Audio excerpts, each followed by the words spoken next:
Assalamualaikum warahmatullahi wabarakatuh. Perkenalkan, nama saya Zaki Aulal Al-Farizi. Saya dari kelas 01 TPLP 017 dari Prodi Teknik Informatika, ingin menjelaskan tentang mendeskripsikan jenis dan fungsi komponen hardware utama dan sistem komputer, yaitu prosesor, memori, dan storage.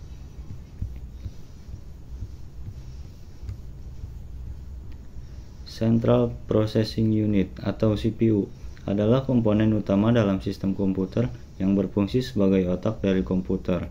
CPU bertanggung jawab untuk menjalankan instruksi-instruksi program dan mengolah data. Berikut adalah beberapa komponen dan tujuan dari CPU. Komponen CPU yang pertama, ALU atau Arithmetic Logic Unit, melakukan operasi aritmetika, penjumlahan, pengurangan, dan lain-lain, dan logika AND, OR, NOT, dan lain-lain. Yang kedua, CO atau Control Unit, mengatur dan mengendalikan operasi CPU dengan mengambil instruksi dari memori, mendekode instruksi tersebut, dan mengarahkan ALU serta komponen lainnya untuk melaksanakan instruksi. 3. Tempat penyimpanan sementara untuk data. 3. Register, tempat penyimpanan sementara untuk data dan instruksi yang sedang diproses. Terdapat beberapa jenis register, seperti register umum, register alamat, dan register instruksi. 4. SAS, memori cepat yang digunakan untuk menyimpan data dan instruksi yang sering diakses, sehingga mempercepat proses pengambilan data. 5. Bus, jalur komunikasi yang menghubungkan CPU dengan komponen lain dalam komputer seperti memori dan perangkat input atau output. Tujuan CPU yang pertama, eksekusi instruksi, melaksanakan perintah dari program dengan cepat dan efisien. 2. Pengolahan data, memproses data input untuk menghasilkan output yang diinginkan. 3. Koordinasi komponen, mengontrol alur data antara berbagai komponen dalam sistem komputer seperti memori dan perangkat penyimpanan. Yang keempat, penjadwalan tugas, mengolah eksekusi berbagai proses dan memastikan bahwa CPU dapat bekerja secara efisien tanpa terhambat. 5. Peningkatan kinerja, dengan teknologi seperti multicore dan hyperthreading, CPU dirancang untuk meningkatkan kecepatan dan efisiensi pengolahan. Dengan komponen dan tujuan tersebut, CPU memainkan peran krusial dalam menjalankan fungsi-fungsi komputer, menjadikannya perangkat yang esensial dalam teknologi modern.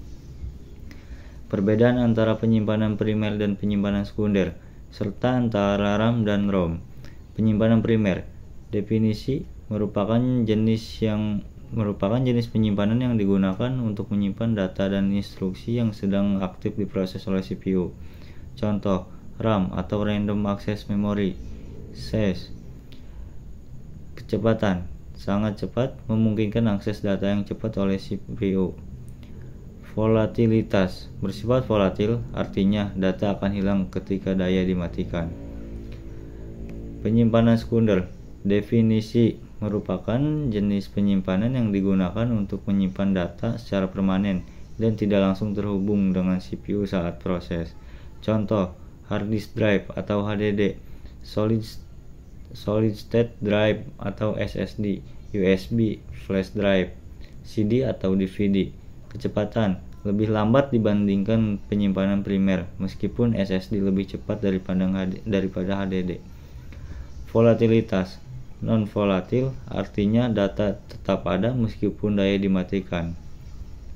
RAM atau Random Access Memory, fungsi menyimpan data dan instruksi sementara yang diperlukan oleh CPU saat menjalankan program. Volatilitas, volatil, data akan hilang saat komputer dimatikan.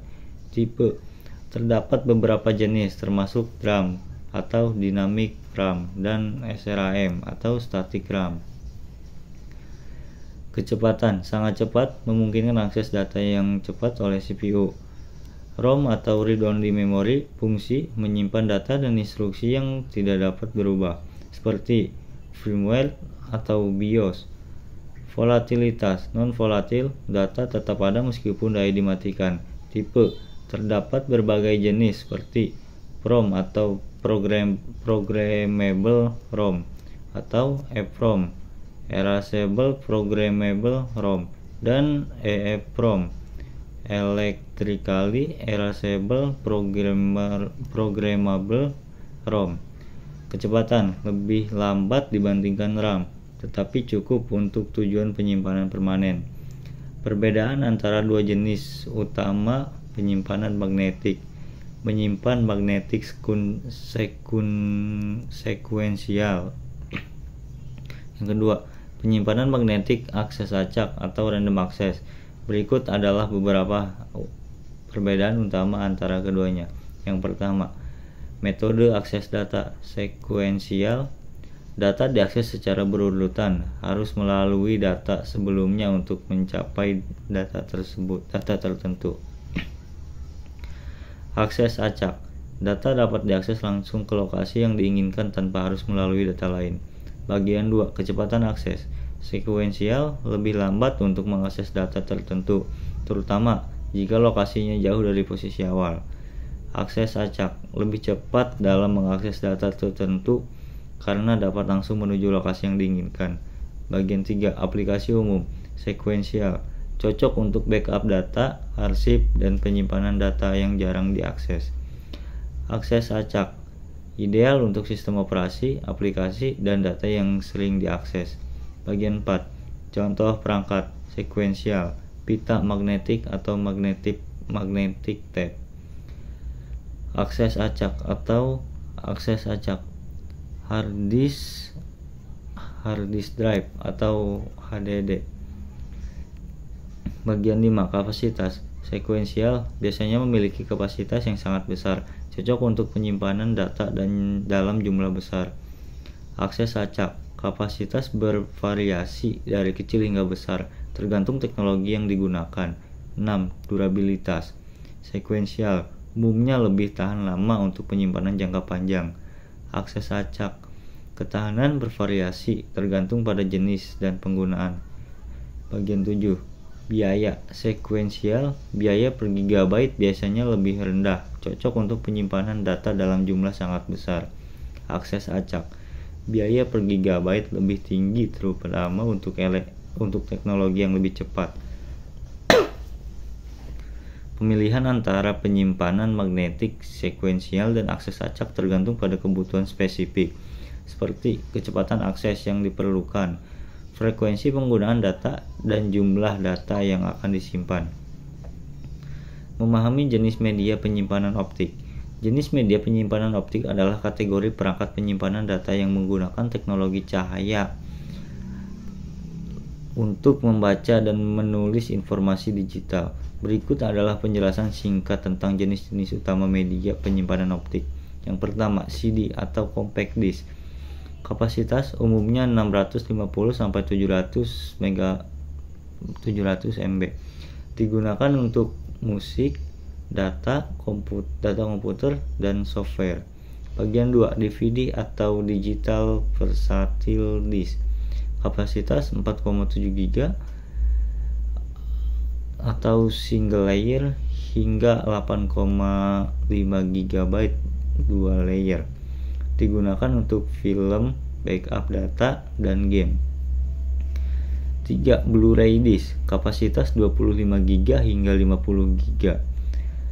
Digunakan untuk film HD, game konsol modern, penyimpanan data berkapasitas tinggi. Bagian 4, HD DVD. Kapasitas 15 GB hingga 30 GB. Digunakan untuk film HD.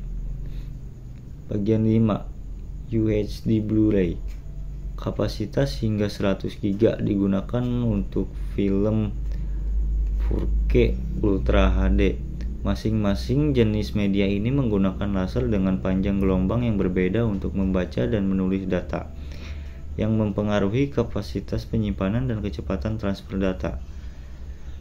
Kesimpulan, setiap komponen memiliki fungsi spesifik yang mendukung kinerja keseluruhan sistem.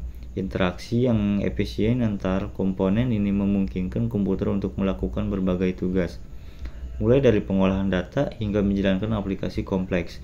Dengan memahami jenis dan fungsi masing-masing komponen, pengguna dapat melakukan perawatan dan peningkatan sistem komputer dengan lebih efektif. Sekian penjelasan dari saya, kurang lebihnya mohon maaf. Wassalamualaikum warahmatullahi wabarakatuh.